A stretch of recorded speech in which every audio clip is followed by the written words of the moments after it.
This is not the 93 Zay reaction video I had planned to release. I've started several of them, but this one's fresh on my mind. I'm just going to go ahead and start with it because he reacted to the game, broke it down, and he's just got more positive energy than I do. I need to pick me up from myself, so we'll listen to him.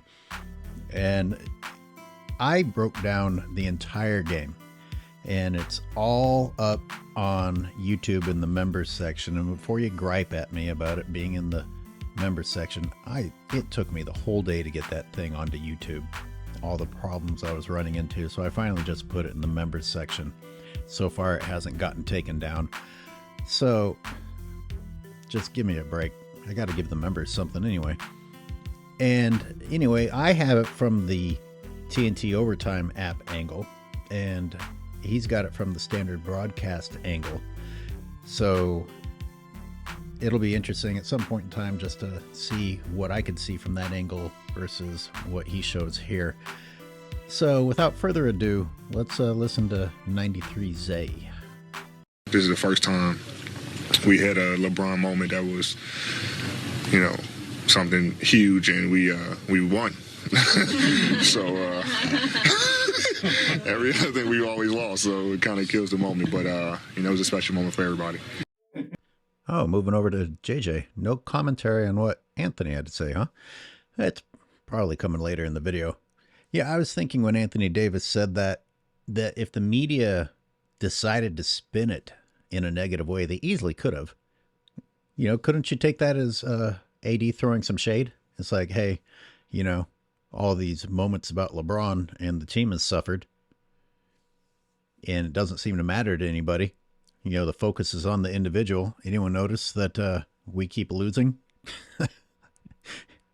It doesn't seem to bother LeBron at all, and that bothers us old heads that you LeBron people idolize a guy who does not give a crap what he costs his organization for his own sake. Anyway, let's keep going.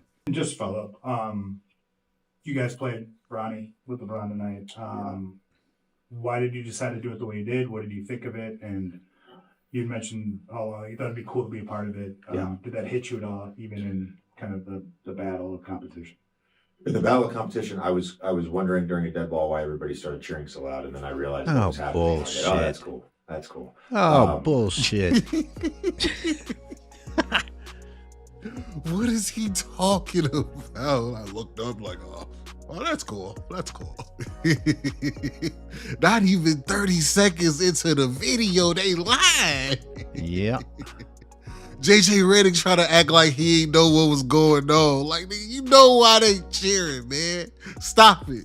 If you didn't know who was going in the game, what that tells me is LeBron took the 7 Dragon Balls and summoned him and his son into the game without your blessing. So who really is coaching this team? Exactly. But let me tell you something. Y'all better thank God for Anthony Davis. Man, somebody called Child Protective Services. Okay, I got to stop it before we move on to the next topic. See, he has some fun with it, laughs about it, and moves on to the next thing. I'm upset. I'm genuinely upset that JJ Redick would sit up there and lie like that, and people just take it. They just, oh, okay, let me write that down. Think about it. And 93 pointed it out. It's like, how can you as the coach not know who's going in? I don't understand it. As if it's not been a very, very, very, very, very, very carefully planned moment. LeBron fans, those of you who are watching and actually listen to the video instead of just immediately copying and pasting your comments, do you believe JJ Redick? Do you believe JJ Redick did not know that Bronny had gone into the game? Do you really? Because AD was treating Rudy Gobert like a kid last night. He was abusing him. He was abusing Rudy Gobert last night. after Minnesota gave him a 3-year, $105 million contract. What is going on in Minnesota, man? I was yelling at Gobert almost the entire night, and I'm not really here or there on Gobert. I don't think I've realized how bad he was. I mean, I just figured something was off in the playoffs when I tuned in because I didn't watch him in the regular season. I mean, 4 Defensive Player of the Year awards. You can't give someone who doesn't deserve it that award 4 times, can you? But he looked freaking worthless. Worthless. Anyway, those of you who do watch my reaction to the entire game, you'll hear me. I was dumbfounded by how bad Rudy Gobert was. The damn Lakers put me in a coma last night. It was supposed to be out last night, man. I was like, oh my God. Anthony Davis, 36 and 16. Oh my God. They got Anthony Davis ranked 13th best player in the league, but they got LeBron ranked 7th. I know y'all see him out there struggling last night. I did. LeBron looks so old, man. The only way he can score is layups and dunks. I keep telling y'all this over and over again. JJ Redick did such a great job by taking the ball out this nigga hands. That was the best thing that happened to the Lakers last night. Because I was expecting LeBron to come out and have the ball, trying to control the game for 35 minutes, and he didn't. Thank God, Lakers fans. Y'all can rejoice, man. Rejoice. I got to interrupt again because this is making me think about the Netflix special and spinning the narrative that Darvin Ham was doing something bad by maybe limiting LeBron or trying to take. I don't think they said this. Of course, I wasn't listening. I couldn't stand to hear it. But basically, LeBron was mad about the minutes restrictions, and it's very possible that Darvin Ham was just trying to get LeBron not to have the ball in his hands that often. Now here's JJ Redick getting complimented, getting praised. I don't know if there's confirmation about this from other people for doing exactly that.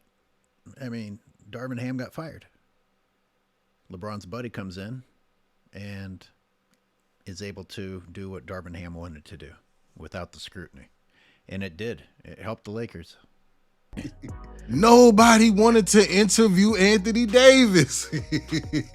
They weren't even looking for Anthony Davis after the game. Somebody must have. That shit gotta suck, man. Man, you go out there and have 36 and 16. You know what I'm saying? You sending shit to the front row, let paparazzi touch the ball.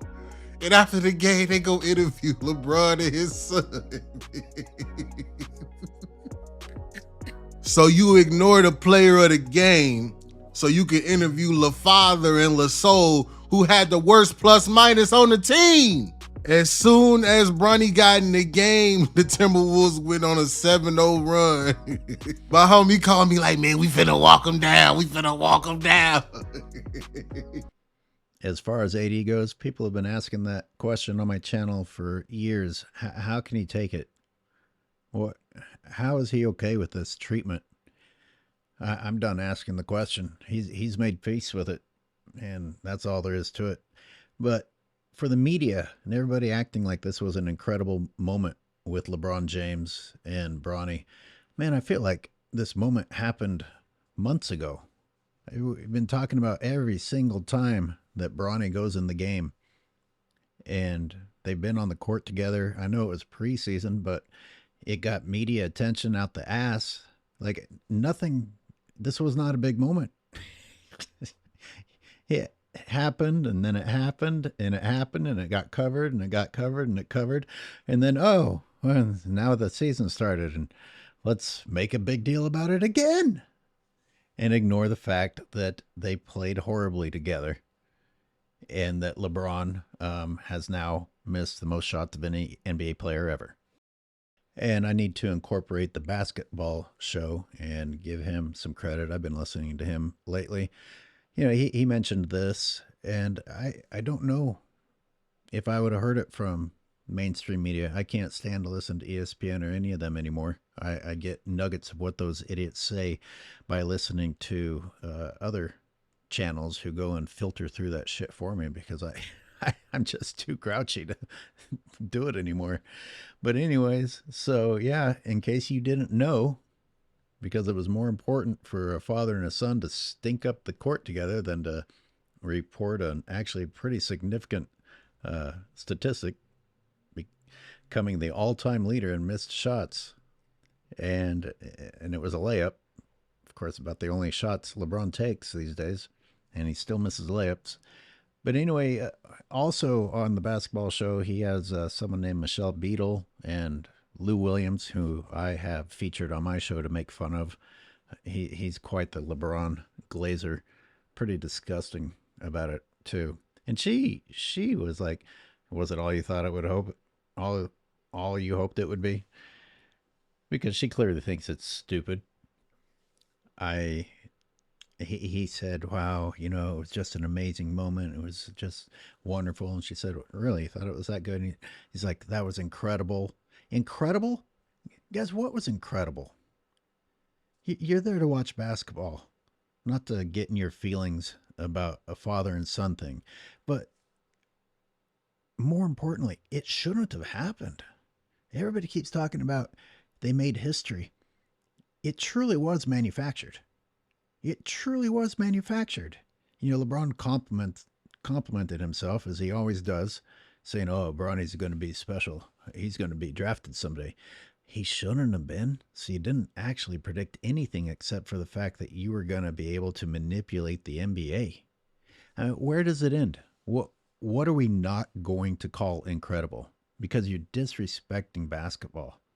Nepotism thing aside, whether you agree with the nepotism or not, it's not an incredible moment because it shouldn't have taken place. Bronny has no business on the basketball court.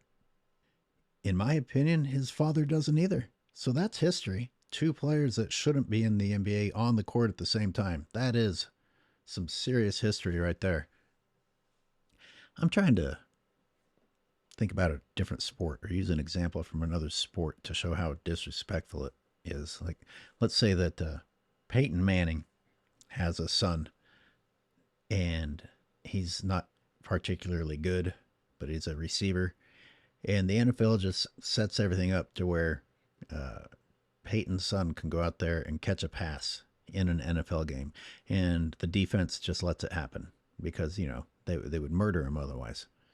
And hey, everybody, we're just going to let Peyton's son catch this pass because it'll be a historical moment. No, it's a moment that shouldn't have ever happened. It's the same thing with LeBron and Bronny. Should never have happened. I thought the Timberwolves was big.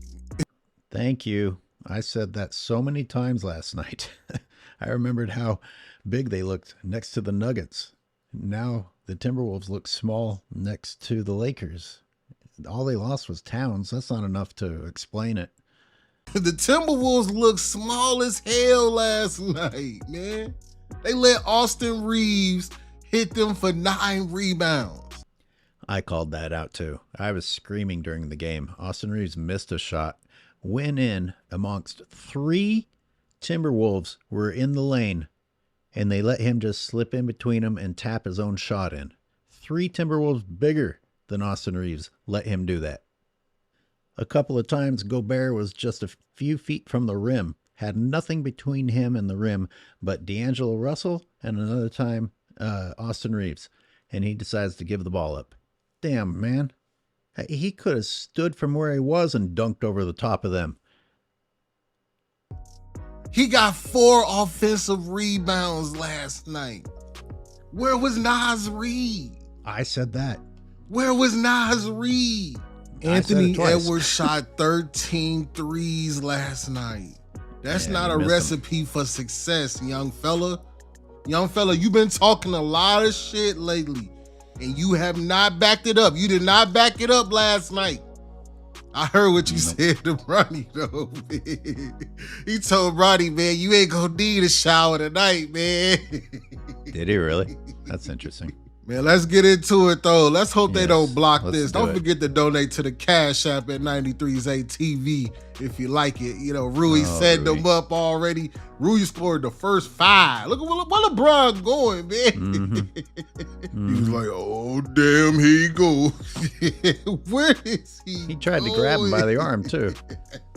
Oh, my God. When I say Rui came out aggressive, Rui was really on there last night. He took Ant to the rim and banged all over Gobert. Good Lord, Gobert. You bitch. My God, somebody need to get Gobert his CDL, man. Tell him to start a company or something. He got enough money, man. This was a foul right here. LeBron was jumping on backs and shit. Can you imagine being 7'3" and being this ass? You letting Rui slap your shit off the glass? Rudy Gobert is terrible. He's worthless. Your queen should be ashamed of this shit right here. You just, what the? You got niggas like, yeah. We got to look at that again. Look at his left hand. He shoves Anthony Edwards backwards. How is that not an offensive foul? Then he just decides to take another step. What the fuck is the ref doing? This is just offensive, man. Come on. Oh, man. Oh, let me guess. LeBron shrugged and stuff afterward. This weak ass layup. He traveled, man. He traveled and did the Heisman Trophy winner offensive foul on him. Anyway, that's 1, 2. Let's drag that right foot, and you've sent a defender, so let's just go ahead and put that right foot down and drag the left foot and drag the right foot again. This is such a joke. Oh no, it's so bad it hurts. It's so bad it hurts. This is before I started recording, apparently. I don't even remember that one. I didn't start the game quite on time. He's steady traveling. Man, we gotta slow this shit down. They just letting LeBron do what he want to do. Look at him protecting the hole like a linebacker, man. Good God. Fouling the hell out of Julius Randle, man. And then forearm shoving Gobert. A disservice, man. At least they let him play And it then out. he Get shoved. the rebound and score. Who was that? Did you know McDaniels? your He just king shoved. shot 1 of 9 outside of 1 feet last night? I didn't want to interrupt that last line, but we got to look at this again. How many people does he foul? You know, Chuck, boom, boom, foul, and shove Gobert, and let's shove McDaniels. You know you can't do that to LeBron. Anyway, 1 for 9 outside of 5 feet. Yeah, I believe it. That's pretty He standard. shot that shit. He's like, yup, here you go. Getting started. I saw Bronny hold his hand up when he Anthony missed. Davis, thank God for Anthony Davis, the monster down there. Man, they shouldn't have put Rui on here. They had him nay-naying and shit. Okay, and I see you, man, but that wasn't enough tonight, bro. You got to get to the paint. Y'all got to get Anthony Davis in foul trouble, man. That's the only way you going to beat the Lakers. If you get AD in foul trouble, force him to play Jackson Hayes. That was a good run. I like feed him right there. Feed Gobert, big ass. Feed Thank him. God. Hillbilly Dunk the ball. Kobe wasn't playing tonight. How you getting boards over Nas Terrible. Reed? Just How you terrible. getting tip-backs over Nas Reed, man? Let's keep it a buck. Ooh, hey, man, to the rim. Ah, okay, I liked it. I wanted to see more of that. I need to see more. Jaden Daniels activating that dead eye badge. I see you, boy. Nas Reed, head down, man down, old man.